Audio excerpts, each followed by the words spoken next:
G'day, it's Milton Kane, the Christian Democratic Party candidate for the federal seat of Newcastle. What I'd like to talk to you about today is the urban renewal of the city of Newcastle. One of the things that I would like to discuss with you is, I guess, one of the things that's been floated around in Newcastle. There has been much talk about light rail in Newcastle. We've even had the federal member for Newcastle who did a study tour in 2010, and that's her report, where she has spoken about the value of light rail throughout many parts of the world. The only thing that this particular report does not do, it does not deliver a connection between our current situation and a light rail program. One of the difficulties is when we talk about light rail, we need to talk about a sufficient amount of infrastructure, sufficient amount of track, a light rail track, to be able to make it viable. Currently Newcastle has no light rail track. It can happen, and the real question at the moment facing Newcastle is whether or not the railway line between Hamilton and Newcastle station are in fact holding up the urban renewal. Well, let's have a look at the situation as it has been. When I arrived in Newcastle in 1980, I found a fairly significantly thriving inner city.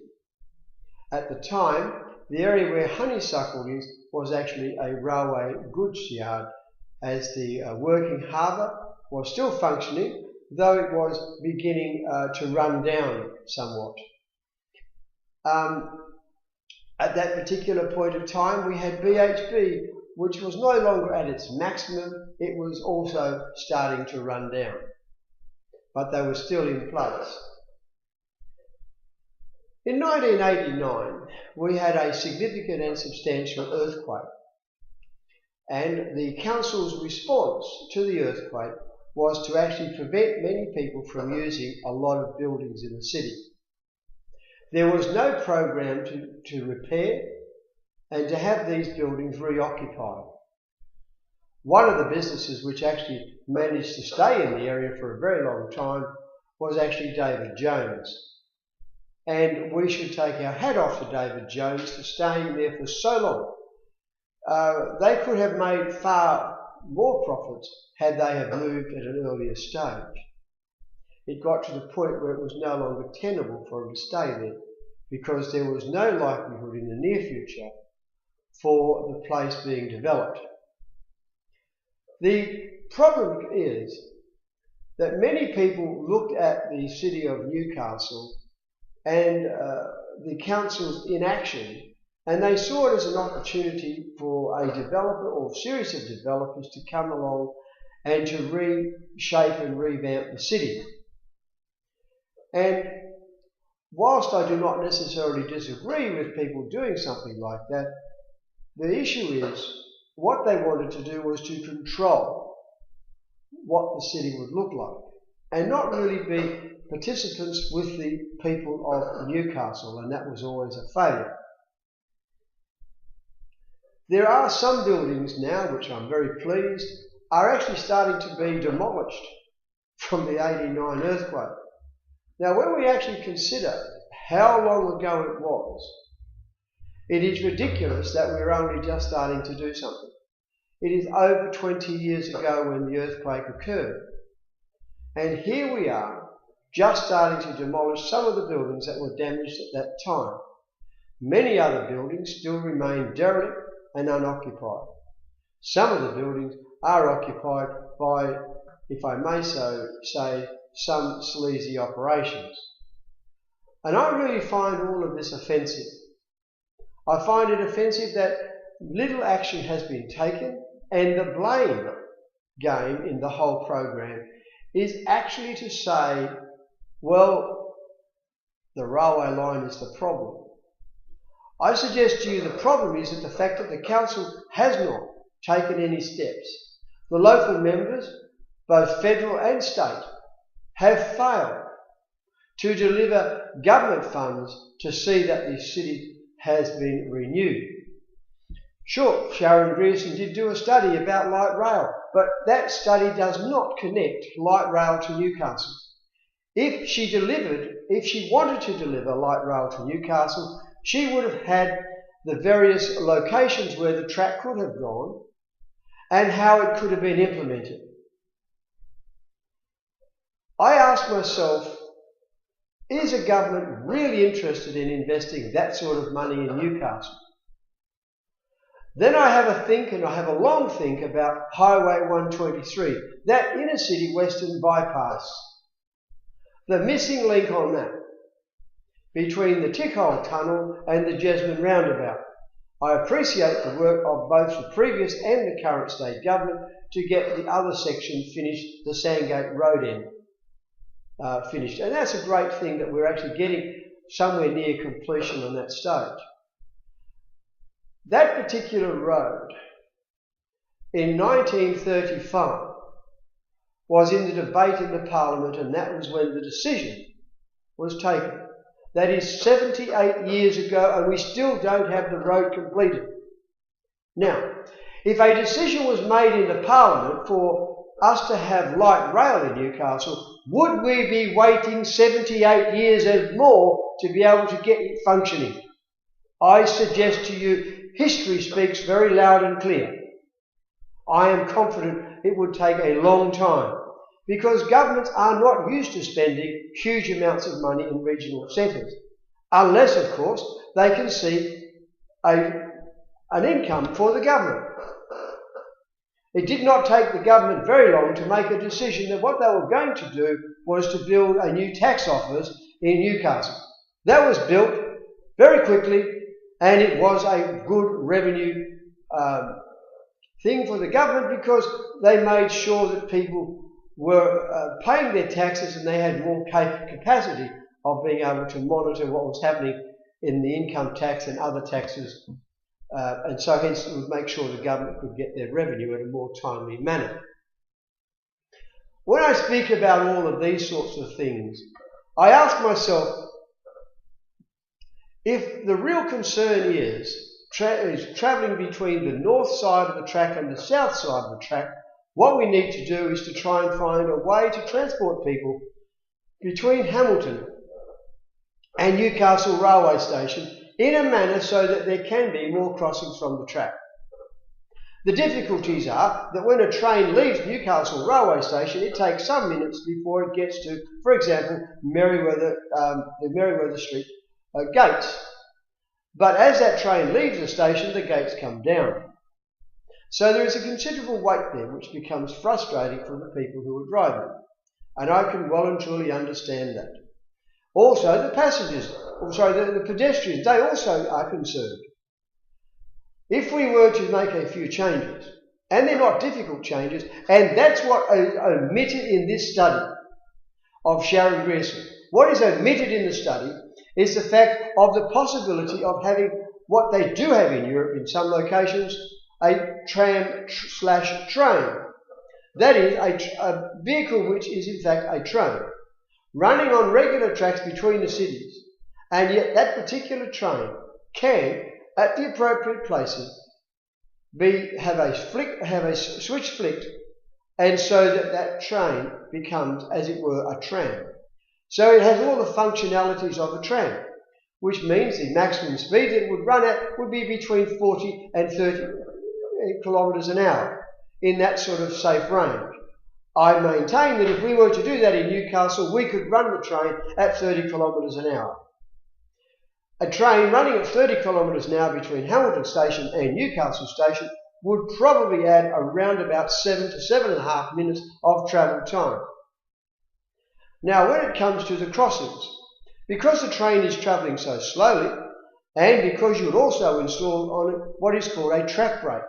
That is a brake that goes directly from the train, adjacent to the wheels, going down onto the track. That would mean that instead of we just having the contact between the wheel and the track, having that to force the train to stop, you would also have a large pad heading onto the track, which would bring the train to a quicker halt, which means it would there be able to quite easily be used amongst people and also amongst cars. With that particular system implemented, what it would mean is that the barriers between the track would be able to be removed. There would be able to be more crossings if necessary, and certainly there would be able to be more pedestrian access across the track. The so-called fences would be able to be removed, and we will be able to have a far safer and a far freer entry and exit between north and south of the railway line. What we need to bear in mind is obviously up near the railway station at Newcastle, there would be some area there which would have to be fenced off, purely and simply because the number of trains that would be sets of trains that would need to be stored there, awaiting their journeys. Now, bearing all that in mind, what we are looking at is a far cheaper, a far better transport system. What that would mean, instead of the millions of dollars which the Farrell government is suggesting they are going to spend on terminating the track, and they don't know what they're going to terminate at Wickham at this stage. They may be terminating just the Maitland line there, but terminating the Sydney line at Broadmeadow. They haven't actually decided on that yet. They may also terminate it at the junction in between, where the junction of the both North line and the Sydney line run. They haven't, as I say, they haven't actually made a full final decision on that, but it's millions of dollars. Considering that the train used between Newcastle and Sydney needs to be replaced, and will more than likely be replaced by the Oscar train, it is my understanding from people who know that it would cost approximately $3,000 to $6,000 per vehicle to make the modifications. It's not an expensive exercise, and so hence on each carriage you would actually put some track brakes on. You would have where the engine control mechanisms are from the driver's area. You would have a governor there preventing the vehicle from travelling over 30 kilometres an hour when it gets to Hamilton Station. After it leaves Hamilton Station on its journey towards Sydney, it would then be able to operate at regular train speed. Now, the Maitland line, they already have a track brake designed for that vehicle.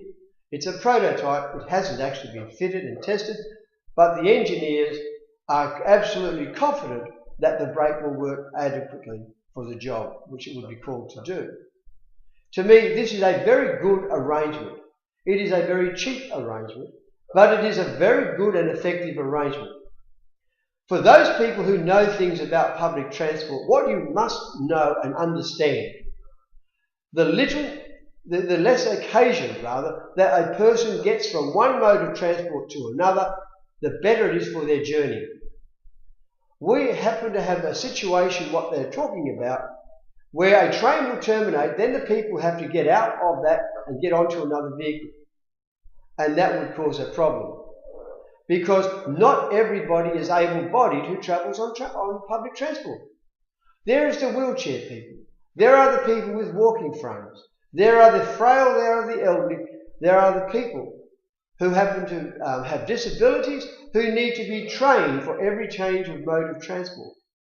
There will be a huge cost involved in retraining these people.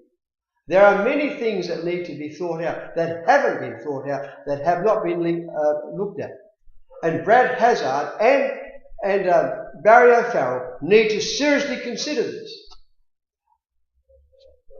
One of the things that we also need to look at in general is the Newcastle Transport.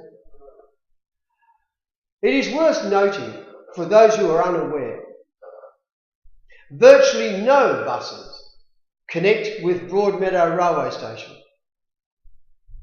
And that is ridiculous. A good transport system has the buses and the trains working together.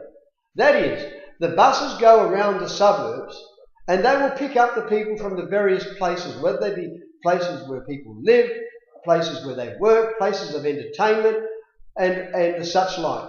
They will pick up those people from those places and bring them to the railway line and drop them off right at the station, not like they do at Broadmeadow, almost half a kilometre from the station.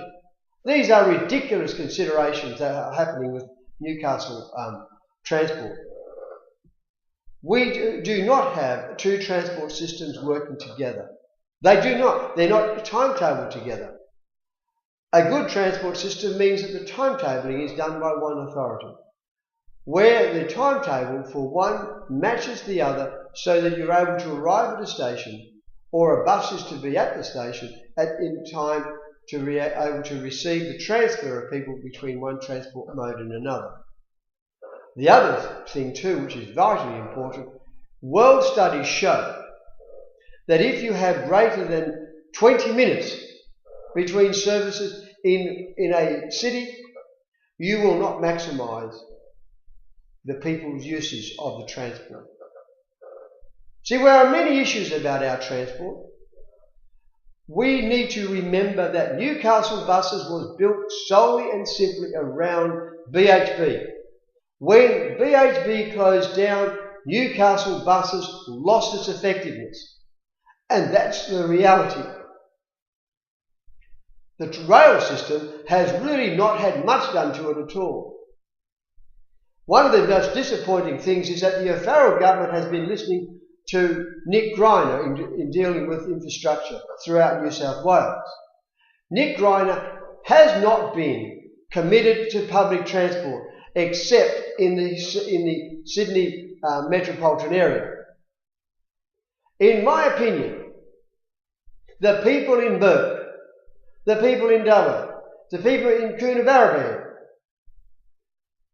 all need the same type of transport. Every one of them pay the same taxes, and those taxes go towards the provision of public transport. And so wherever it is possible, it is the job of government to, if they collect the taxes, to provide the service. It is unacceptable for Barry O'Farrell to believe the smartest thing to do is to go and terminate the track at Wickham and then put up for sale any of the land along the track. And I know developers want it. I want it to be clearly understood. Any developer that is tainting their business with purchasing such stuff will have to be able to prove to ICAC that that was an arm's length transaction and a lawful transaction at that.